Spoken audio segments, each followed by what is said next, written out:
অবশেষে তাকসিম মুক্ত ঢাকা ওয়াসা। আওয়ামী লীগ ক্ষমতায় আসার পর ২০০৯ সালে তাকসিম এ খানকে ঢাকার ওয়াসার ব্যবস্থাপনা পরিচালক করা হয়। এরপর তার মেয়াদ বাড়ানো হয় ৭ দফা। অনিয়ম, দুর্নীতি সহ নানা কারণে বারবার সংবাদের শিরোনাম হয়েছেন তিনি। পদত্যাগ আর অপসারণের দাবি উঠেছে বহুবার, কাজ হয়নি কোনো কিছুতেই। আওয়ামী লীগ সরকারের পতনের পর ঢাকা ওয়াসায় তাকসিম যুগেরও অবসান ঘটল। ঢাকা ওয়াসার ব্যবস্থাপনা পরিচালক তাকসিম এ খান বুধবার স্থানীয় সরকার বিভাগে পদত্যাগপত্র দিয়েছেন। ঢাকা ওয়াসার দুজন কর্মকর্তা বিষয়টি নিশ্চিত করেছেন। তাদের মধ্যে একজন বলেন, এমডি স্যারের সঙ্গে কাল কথা হয়েছিল, তিনি রিজাইন দিবেন বলেছিলেন।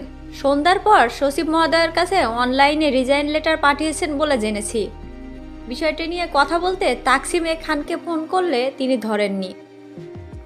গত ৫ আগস্ট প্রধানমন্ত্রীর পদ ছেড়ে শেখ হাসিনা ভারতে পালিয়ে যাওয়ার পর থেকেই তাকসিমের খোঁজ মিলছিল না। সরকার পতনের পর ঢাকা ওয়াসার কর্মচারীদের একটি অংশ তাকসিম এ খানসহ কয়েকজন কর্মকর্তাকে ওয়াসা ভবনে প্রবেশে নিষেধাজ্ঞা দেন। সে কারণে তারা ওয়াসা ভবনে যাচ্ছিলেন না। তাকসিমের পরিবার সবাই যুক্তরাষ্ট্রের নাগরিক, তিনিও সেখানে চলে যেতে পারেন বলে ধারণা করছিলেন ওয়াসার কর্মীরা। তবে ঢাকা ওয়াসার একজন কর্মকর্তা সোমবার বলেন, দেশেই আছেন তাদের এমডি। এর মধ্যে ছাত্র জনতা আর বঞ্চিত কর্মীদের দাবির মুখে সরকারের বিভিন্ন দপ্তরের নেতৃত্ব রাতারাতি পাল্টে গেছে। কিন্তু ঢাকা ওয়াসা নিয়ে অন্তর্বর্তীকালীন সরকারের কোনো সিদ্ধান্ত আসছিল না। শেষ পর্যন্ত নিজেই পদ ছাড়লেন তাকসিম এ খান। আওয়ামী লীগ ক্ষমতায় আসার পর ২০০৯ সালে তাকসিম এ খানকে ঢাকার ওয়াসার ব্যবস্থাপনা পরিচালক করা হয়। এরপর তার মেয়াদ বাড়ানো হয় ৭ দফা। সবশেষ ২০২৩ সালের আগস্টে বিভিন্ন মহলের প্রবল আপত্তির মধ্যেও বাড়ানো হয় তার চাকরির মেয়াদ। তাকসিম খানের সঙ্গে দ্বন্দ্বে জড়িয়ে গত বছর বিদায় নিতে হয় সংস্থাটির বোর্ডের চেয়ারম্যান গোলাম মোস্তফাকে। তার আগে স্থানীয় সরকার মন্ত্রণালয়ে গোলাম মোস্তফা অভিযোগও করেছিলেন, তাকসিম ওয়াসা বোর্ডের সঙ্গে অসহযোগিতা আইন ভঙ্গ করে ব্যক্তিগত সম্পদের মতো স্বৈরাচারী কায়দায় ওয়াসা প্রশাসন পরিচালনা করে ওয়াসাকে অনিয়ম, অপচয় ও দুর্নীতির আখড়ায় পরিণত করেন। এমডি হিসেবে তাকসিমের বেতন বৃদ্ধির সিদ্ধান্ত চ্যালেঞ্জ করে ২০২২ সালে হাইকোর্টে একটি রিট করে consumers association of Bangladesh cab. প্রাথমিক শুনানি নিয়ে ১৭ আগস্ট হাইকোর্ট আদেশ দেয় তাকসিম গত ১৩ বছর ধরে বেতন বাবদ কত টাকা নিয়েছেন সেই হিসাব ৬০ দিনের মধ্যে দাখিল করতে।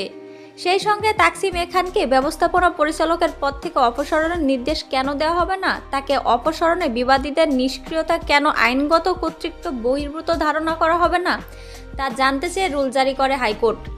যতদিন পর্যন্ত তাকে অপসারণ না করা হবে ততদিন ২০১৫ সালে জাতীয় বেতন স্কেল অনুযায়ী তার বেতন নির্ধারণে কোনো নির্দেশ দেওয়া হবে না, তাও জানতে চাওয়া হয় রুলে।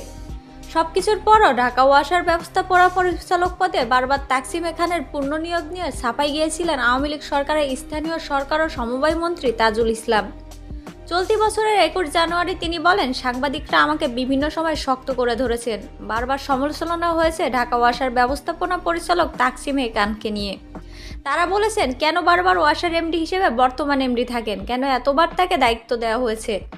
সেই সাংবাদিকদের প্রশ্নের জবাবে আমি বলেছি, কোনো মানুষই সমালোচনার ঊর্ধ্বে নয়, আমাকে নিয়ে বিতর্ক করা যাবে না, এমন মানুষ আমিও নয়। কিন্তু বিষয় হলো, আমাকে যে দায়িত্ব দেওয়া হয়েছে সেটা আমি কতটা ভালোভাবে পালন করতে পেরেছি, কতটা অবদান রাখতে পেরেছি, এটাই হলো গুরুত্বপূর্ণ।